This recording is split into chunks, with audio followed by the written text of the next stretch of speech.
Could I have a motion to accept the rules of procedure for conduct of public meetings at the Village of Baldwinsville? Move. Second. Discussion? Go for it. Yeah, so in reviewing the,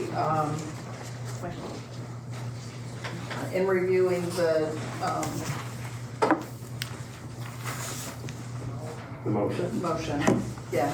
Under number 3, I noticed that it, when asking a person is coming up, that it just asks them to state his or her name and, if appropriate, what group affiliation they were representing. We would just like to ask that they, if they are a village resident, they also indicate what street they live on. Don't necessarily need the house number, because I think that people's privacy is important these days, so at least what street you live on, so we can identify the area that you live in. So other than that change, I don't know if anybody else had any other comments. So if somebody's coming to here to be representing a community organization, they can't just announce themselves as that person's name, not say where they live? Yes. Yes, they Can't. Okay. Correct. I did it incorrectly with Mary Ann a couple weeks ago. Yeah, so if you're representing an organization, you just identified that organization. If you are coming as a resident of the village, we'd like to know what street you live on. All in favor? Aye. Opposed? Carried. I have a motion approving the village board meeting minutes from April 18th, 2024. Motion. Second. Any additions, corrections? Hearing none, all in favor? Aye.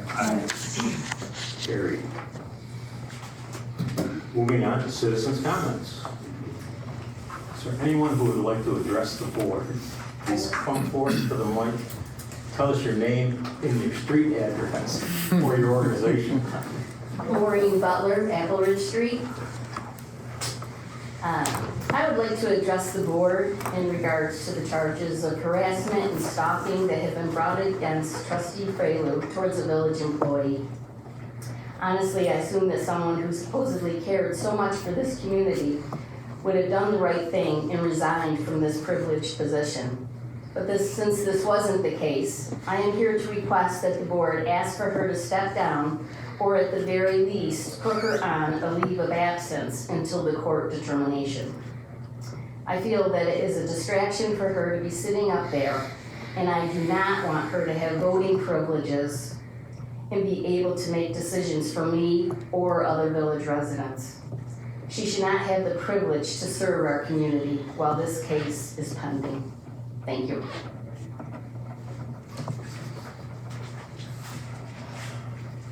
We will take your comments under consideration, but I will not respond without counsel. Right. Okay. Is there anyone else that would like to address the board at this time? If not, we'll move on in the agenda and do a special presentation from Superintendent Dr. Joseph DeBarber. Street, please. Street, please. 29 Street. I am the superintendent, and I appreciate the opportunity to quickly give you an opportunity to ask questions of us regarding our upcoming school board election and budget vote. We are proposing on May 21st, 2024, voting from 6 to 9 p.m., a just over $135 million budget. And what I would like to highlight for you this evening and those in the public, we do have a public hearing scheduled for Monday, May 13th at our transportation center just off of Luke Road, West Entry Road.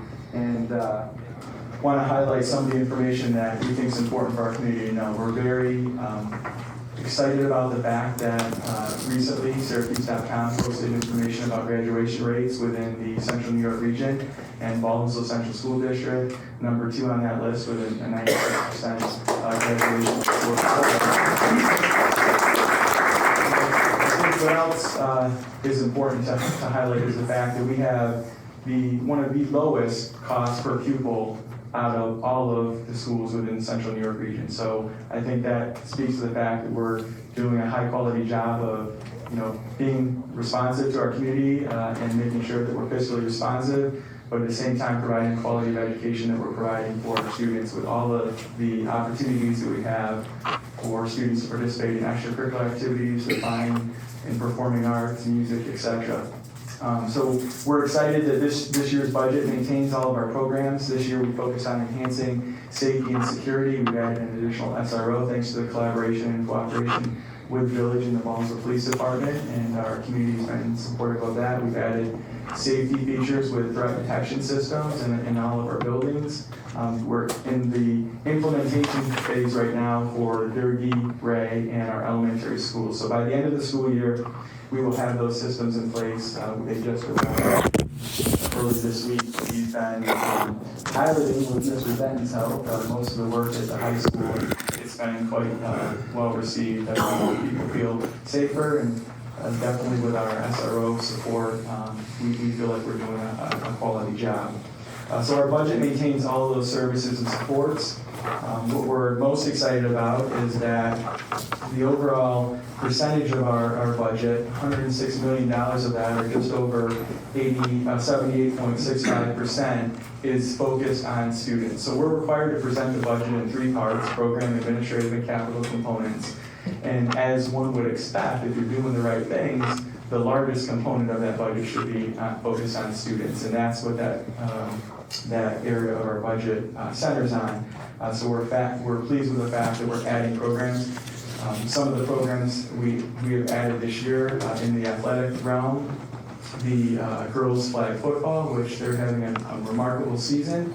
Right now, I don't want to jinx them, they're undefeated and heading into the sectional play here soon, and we're very excited about that, and it's a great activity for our students. We've also added girls wrestling this year, and they had a great first go this year. And then last but not least, the addition of our instrument program at our elementary level for grades 3, 4, and 5, where we purchased through OCM BOCES, we're able to generate aid back on those instrument purchases, which is going to help us to continue that momentum moving forward. And students will be carrying those instruments forward when they're at the middle school. So eventually, the hope is that we will see all of our students, if they need an instrument and they want to participate in our strings or instrumental band program, they will have access. And we know that when students are connected to our fine and performing arts, that we see an increase in academic performance. We've seen a significant increase, close to 70% across the board of our students in grades 3, 4, and 5 are participating in that program. So that says a lot. The administrative component, I'm excited to say that we have a reduction in the overall percentage of our administrative budget compared to the prior years. And our capital component is up slightly, but still within range, and that is because of the work that we have, thanks to the support of our Ballsville community with the recent construction projects that have been passed over the last 2 years. We have close to $100 million worth of work that's been approved by this community, and we're thankful for that, and we're excited that much of that work is beginning. The overall budget, it represents a 4.56% increase over the prior year budget. When you think about CPI being around 4.1%, that's pretty much in line. All of those changes are based on contractual requirements that we have with our staff. The proposed tax levy increase is at 3.89%. What I would like to highlight about that percentage, that's at the tax cap, but what we know historically over the last many years is that, that's a projected percentage that we go out with, because we don't know where we're going to be. We approve the tax rates in the warrants in August, and so that's a projection of what we think it's going to be based on the overall levy. And what we know is historically that when we set the rate, it ends up being much less. And so we know the rate per thousand has continued to go down and down and down. And last year, not having any reassessment within the town of Van Buren, the town of Clay, and the town of Lysander, that gave us an idea of how much actual growth our community is seeing, and we know that to be $40 million with new construction and builds from the last school year. And I haven't heard, I don't believe there's any reassessing that I'm aware of right now, so we'll see what happens with this year, but we can anticipate that rate per thousand going down. So I would just again ask for the community support in supporting our overall budget. We have 2 additional propositions on the ballot. One for the purchase of internal combustion vehicles, which are traditional diesel or gas buses. We have purposely separated that proposition out from Proposition 3. Proposition 3 is for zero emissions buses. We're looking to purchase one, and I want the community to vote with their heart, because we know it's a sticky thing. There's people that are supportive of zero emissions and there's people that are not. And we know that by 2035, as it stands right now with New York State requirements, we have to have our entire fleet zero emissions.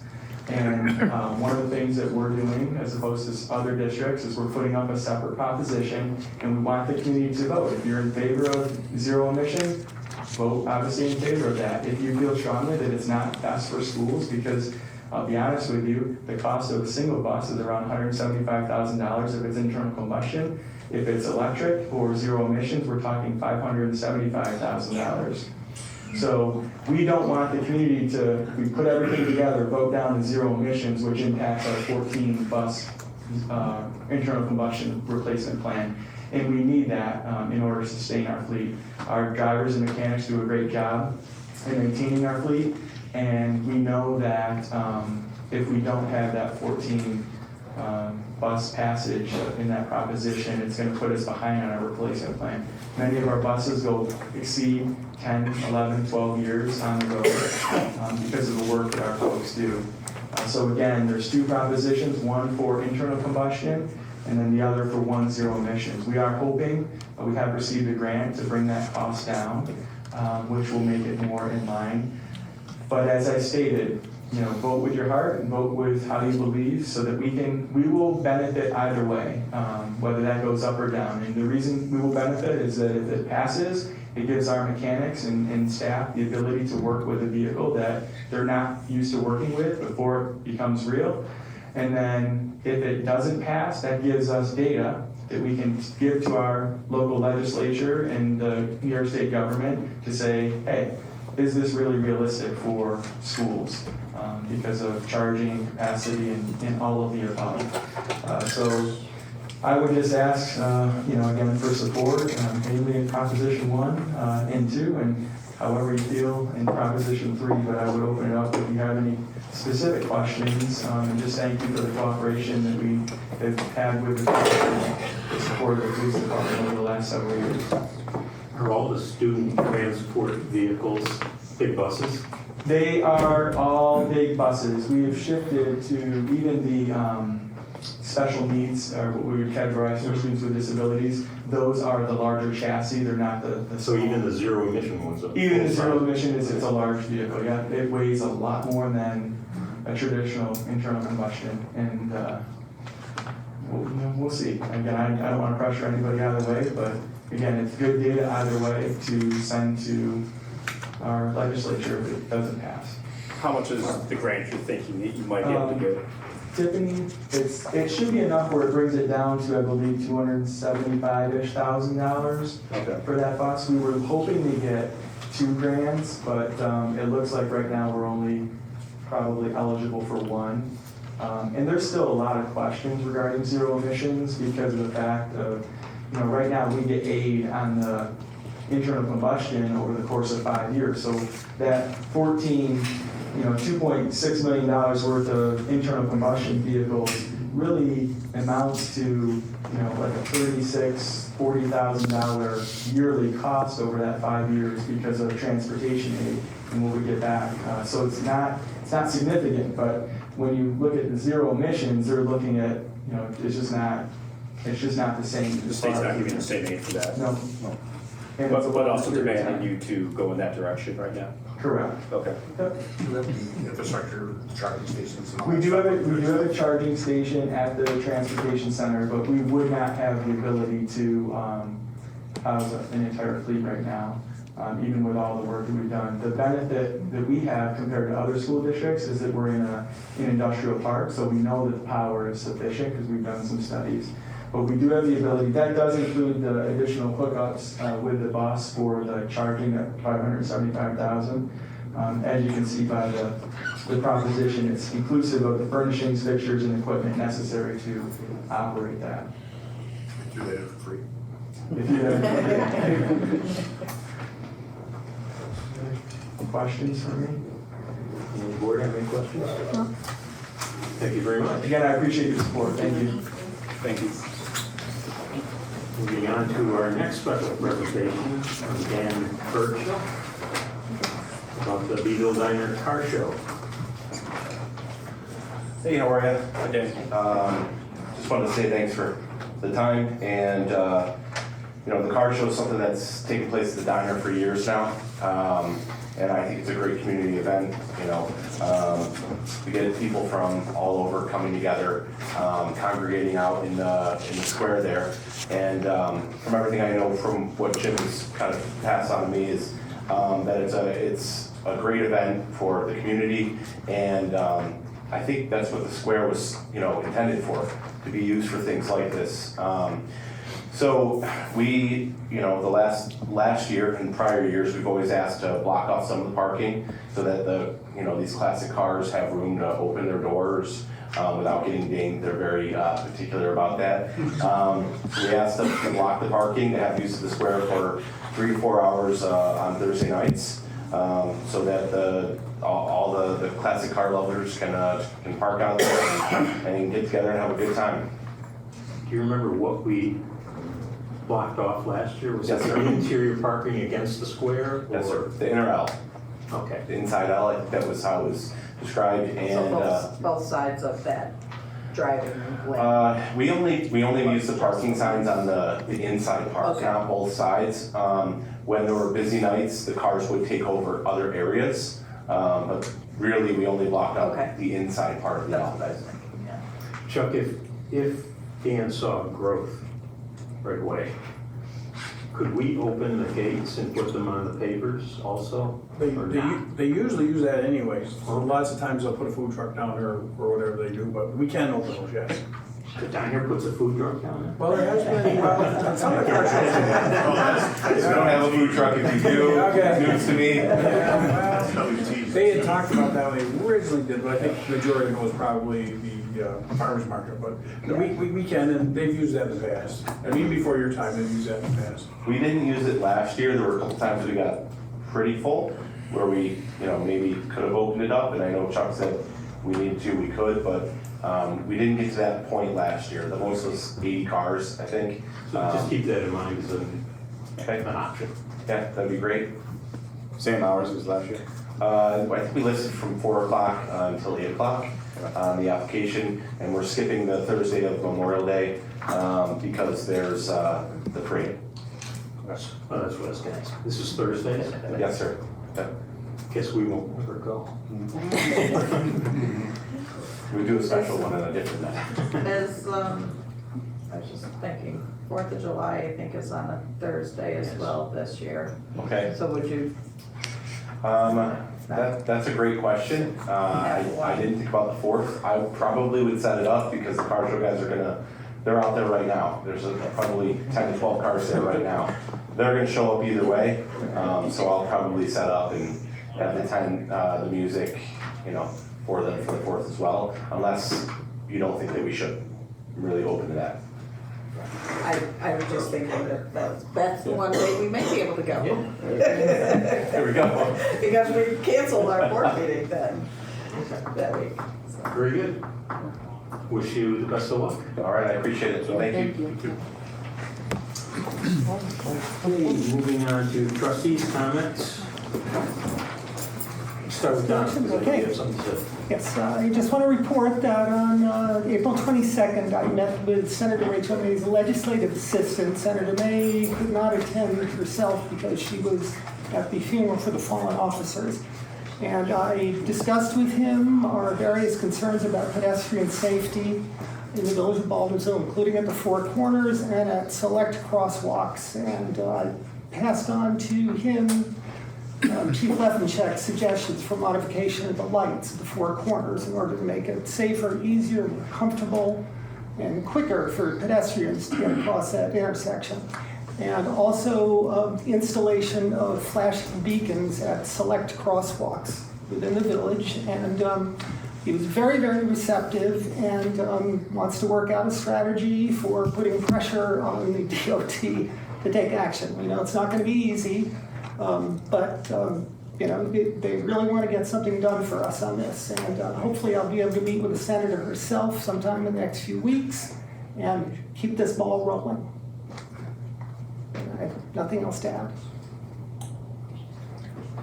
I'll stick with the agenda. I actually have two things. I know you have. No. I'd like to add item C under new business. It's a motion to appoint Renee McMonagle to the position of neighborhood advisor/outreach worker at Canton Woods with an effective date of May 6, 2024 at $20 per hour. Also, I just wanted to let everybody know about our Memorial Day Parade, which will be happening on Thursday, May 30th, beginning at 5:45 p.m. And that's going to be honoring the families of those who served and their sacrifices. Also, the village, in conjunction with the Volunteer Center, are taking over the management from the Chamber of Commerce. And to sign up for volunteering, you can send an email to bevillevisitorcenter24@gmail.com. Also, there will be an organizational meeting to be held at the Baldwinsville Library on May 20th at 6 to 7 p.m. in the story room at the Beville Library. Can you repeat the email once more? I know, it's a mouthful. bevillevisitorcenter24@gmail.com. And I'll give you information to Julie too on our website. That's it. Thank you. Yep. Moving on to Megan. Just the agenda for me. Agenda works for me, thanks. Here we go there. You have questions? I just want to Kick them under the table. I just wanted to thank Ruth for all your service you provided the village. All the times I went over there, there's always activities going on and things ran smoothly for the most part, but every so often something would pop up and you handle it with such grace and poise. I just really appreciate all the work you've done for the village, and thank you. I'll stick to the agenda.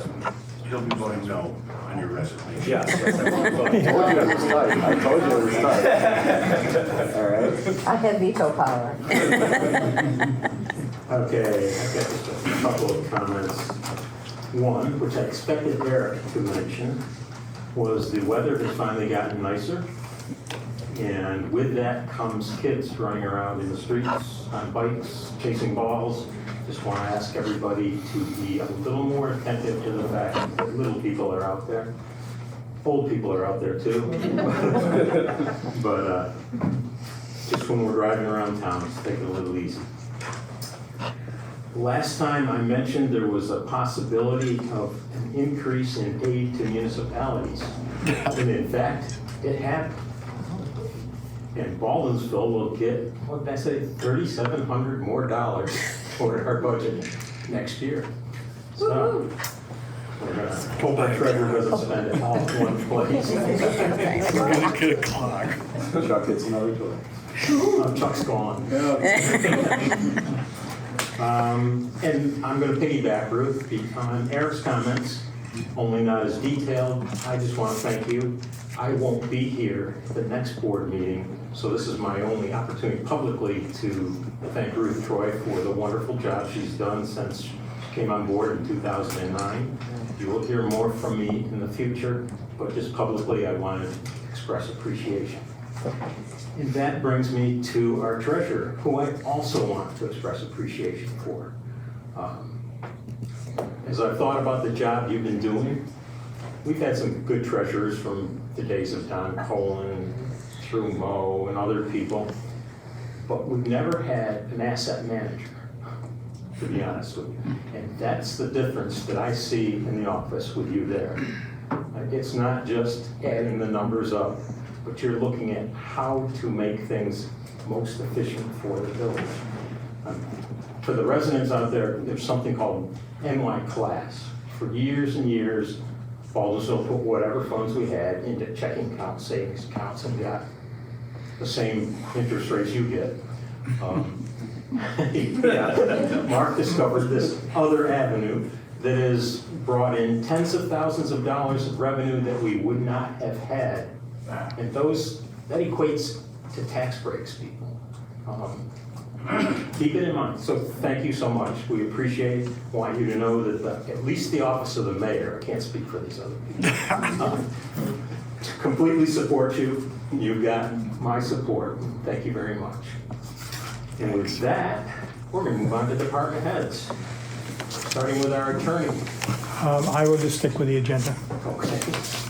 Hard act to follow. Village clerk, Julie. I just want to let our residents know that we have started our new billing. So those residents who are in cycle 2, whose account number starts with 2, your new bills will be hitting your mailboxes probably by Monday or Tuesday. You can go online now to baldwinsville.org and you can set up to do e-billing. You can do e-checks. You can also pay your bill. There's a number, 24 hours. You can do it over the phone. So we have a lot of exciting things. So please go on our website and you can check your account, check your water bills. So it's new and exciting. So that is live now. So that, you said billing, it's water and sewer. Water and sewer. Yep. Water and sewer only. Yep. Do we have to wait until we get our next No, you don't. bill to go online, or can someone go online? You can go online. You just need your account number, and then after your account number, it'll just walk you through. It's a very easy process. Okay. Because I'm a 1, I don't want to have to wait another 2 months to see how it works. And that's all. Thank you. And if anybody has difficulties, I assume they can call the clerk's office. Yes, they can. We'll walk you through it. Okay, thank you.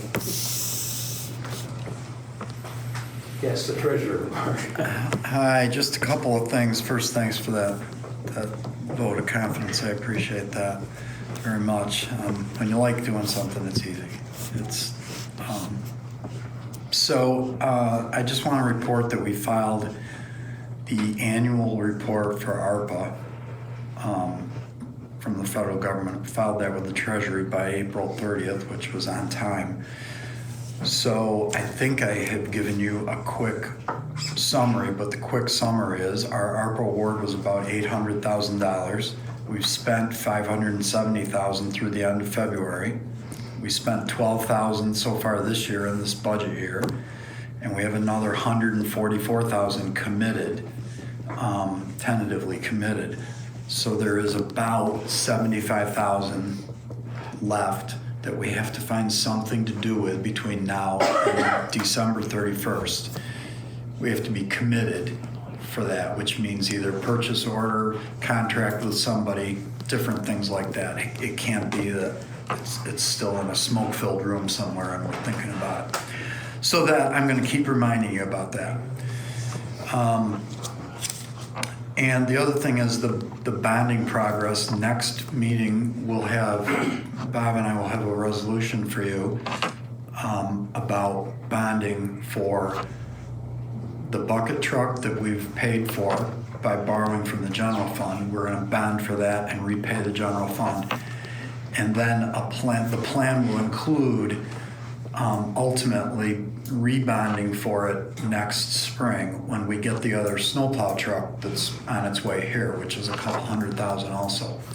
So I think the strategy is not to bond until the next budget year, the 25-26 budget year, which would then make it so we wouldn't have to make a payment until 26-27, which would be nice. And the deal is we've pretty much replaced 3 significant capital assets now to the tune of a little over $500,000. Brought those things forward. And I think now we take a step back and take a breath, and we'll look at what else Chuck's got going on up there, and probably plan for a next wave of things that might be another year or two out. But there's still some need that has to happen for the village equipment and for the folks who run it, safety-wise and things like that. So, but on track for next meeting to bond for that. And other than that, just the agenda. One question. real quick. The ARPA money that we already said we're gonna spend, does that include the ballistic shields, or does that not include? It does not. That has not really been presented or discussed, other than I think Chief Leffencheck and I had a casual conversation about it. I brought it up to the board last meeting. Oh, okay. Yeah. So. We should probably have further discussion before we commit that last bit of money. That's Right. definitely. And there may be a little bit of a recovery there, because I think there's a $60-something thousand commitment that may only come in at $45,000. So there might be a $20,000 like, hey, we like found money from it. So, but as the year goes on, it becomes whatever is not committed by the end of the year, we have to give back to the federal government, and there are. That just will make a lot of people's heads explode. So Mark and I have spoken about to get this together in the next 4 to 6 weeks. A good plan of what we do. Yeah. I'll have quote information on the items I brought up, the traffic safety thing, as well as the officer safety. Okay, good. And one other comment, Mark, I didn't know there were smoke-filled rooms anymore. Yeah, there probably isn't. It's, in another year, I would have been old enough to go and hang out with Ruth at the senior center. But she might have made exceptions for you. Yeah. Get to work the numbers. Senior Center Coordinator Ruth Troy. Thank you for the kind comments. I appreciate that. This happens to be Older Americans Month. May is Older Americans Month, and it commemorates actually when the Older Americans Act came into being, which is the foundation for community services for older adults. So it's historically important for folks like me that work in aging services. So this year's theme is Powered by Connection, and the Senior Center is a great place to come and make those connections. And we all experienced through what our folks went through COVID, the importance of connectivity and being with other people and participation. So come on to the center and find out what's there for you that you may not have been taking part in. Also, 2 things happening facilities-wise. The walking path, Superintendent Cole tells me the top layer of that is going to be completed very soon, so we want to encourage people to get out there and use it. I do see people using it, which is wonderful. It's right on the grounds. It's safe. It's a good place for you to walk. It's short distance for those of you that don't really have the endurance, so come out and check that out. And also, on the good news department, a lot of people worked very hard to get the roof to be happening, and I had the pleasure of choosing the shingle color, so that is done. It's sandcastle if you care, and hopefully it will be happening very soon. So thanks for everybody that put some hard effort into that. I appreciate it. And other than that, unless anybody has any questions. Okay, thank you. Department of Public Works. Charles? Busy time for us this time of year. We've been through 3 or 4 times for brush. That's gone well. All the parks are open. The kayak launches are in. The docks got put in over Borders Trail today. The power's on for the boaters when they come in. The kayak launches in Community Park, there was a problem with those. It's the company, they're having trouble unlocking them, but they may be fixed. They may be fixed now. Everything's right on time and opening up. But I do want to thank the board for this past year and part of last year also, and going along with Mark helping us with money and what have you. We were in trouble the last couple of years with vehicles, and the ARPA money helped. But Mark helped us secure a couple of plow trucks. The bucket truck was, these trucks got to be sold for junk because a lot of them won't pass inspection now. We got that in, that new plow truck we got in. We got a security system that we're still working on, but we got a security system for all our buildings, alarm system for all our buildings, including all the water department buildings. The water department's had a huge upgrade over there, and any of them that haven't seen it, it's never been that good since I've been there. We got all the old electronics out, all the old power from the pole out came in. There's new pumps, there's new motors, there's new variable speed drives, and we've done a lot in the village in the last couple of years, and I'm just thrilled that we can get some of this stuff done. But a lot of it was done through Mark, and said no a lot, but Right, well, but he really helped us with by saying no, you get to say yes other times. There you go. I miss that. Yeah. But that said, it really helped, and what Bruce said earlier, that you help us move our money around a little bit. It's made a huge difference in the public works, and we're up and running, and we're in real trouble with the snowplows, and we're in much better shape, and when this next one comes, we'll be better yet. So thanks to everybody that helped us, thanks to the sport for pushing for us, and other than that. One of the things with asset management, I wasn't just talking finances.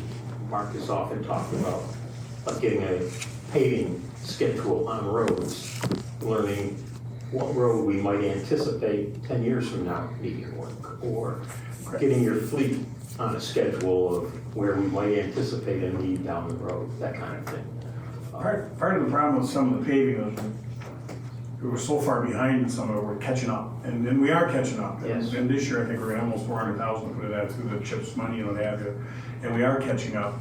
And part of the other problem with the roads are, even in a lot of Claude's area, they just put top coats over. Well, now the roads got so high, the water's not running off right, so we have to grind them down, so it's almost twice the money. We grind them down and put new tops and everything, looks nice, it runs better, but we are catching up on that too. Quick question, I tripped over it on the DPW agenda. Where's the voters trail? Is that the wall? Oh, we call that, I'm sorry, that's the wall, it's over by, that's over the locks. I'm thinking of some trail. Oh, I'm sorry. That's what we use when somebody goes down doing maintenance down there, we sit on the borders trail, I'm sorry. And all the power's on, water's on. The guys got the docks in today, so we'll start using that. Anybody have any questions? Good job. Now we'll move on to the police department and to Chief Leffincheck. In the police department, we refer to that trail as the Southwest Trail. Which I think is its actual designated name. Someday I think we ought to name these trails. That is what it's called, but Hey, we go over there more than you guys do. Our officers do football patrol, twice the shift there. So I think the different. Some good news. Yesterday, I traveled to the Albany Capitol Center with Officer Zachary McCaleb and Officer Joe Serra and their spouses.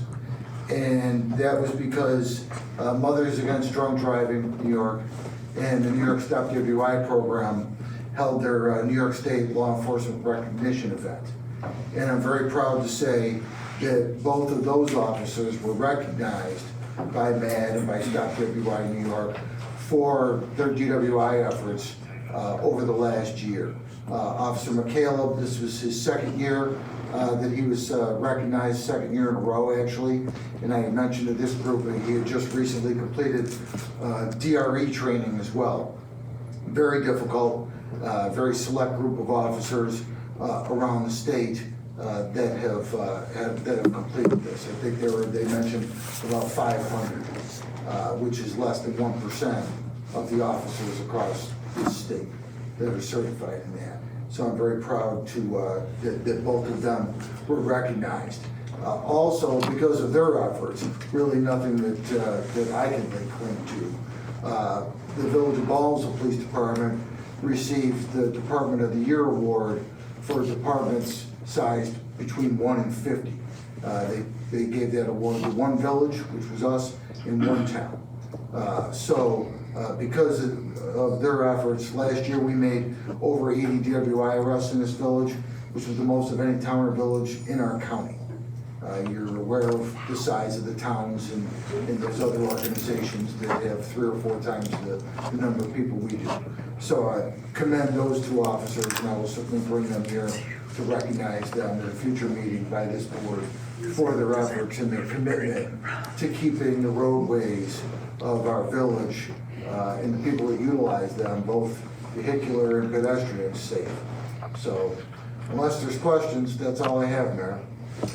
As I've said before, I really appreciate that effort, and I would love people to know that Baldwinsville's not where you go to drink and drive. Absolutely, it's definitely not.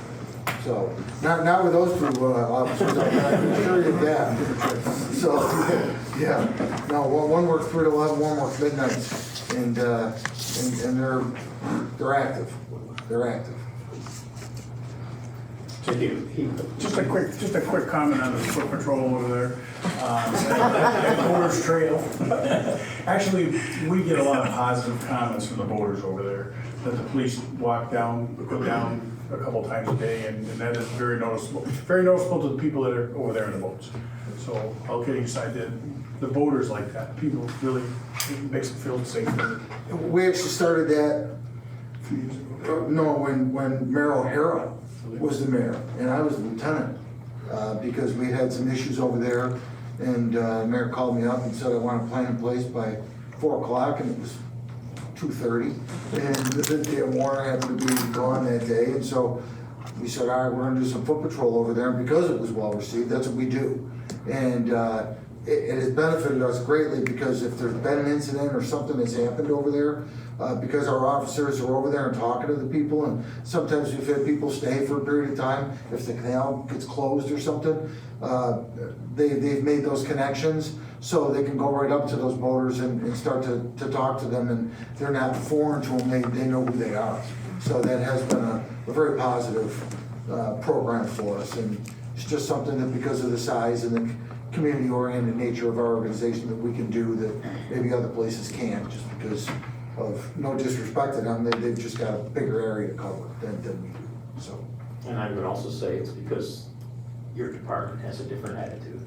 Well, you know, we you know, it's our mindset, it's just a community service organization, that's our goal. And it's providing a level of service to those people that are traveling through the village on the waterways. Thank you. Absolutely. Moving on to new business. Can I have a motion accepting the retirement with regret of Ruth Troy as senior center coordinator effective Friday, May 31st, 2025.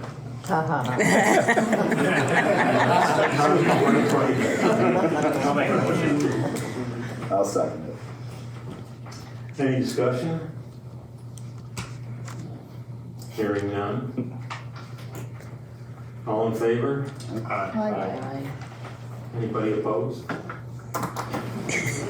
First of all, yes. Yes, with Carrie. The correction of that year. Could I have a motion to appoint the following as seasonal laborers in the Parks Department with an effective date of Monday, May 6th, 2024? Brian Rose at $17.87 per hour.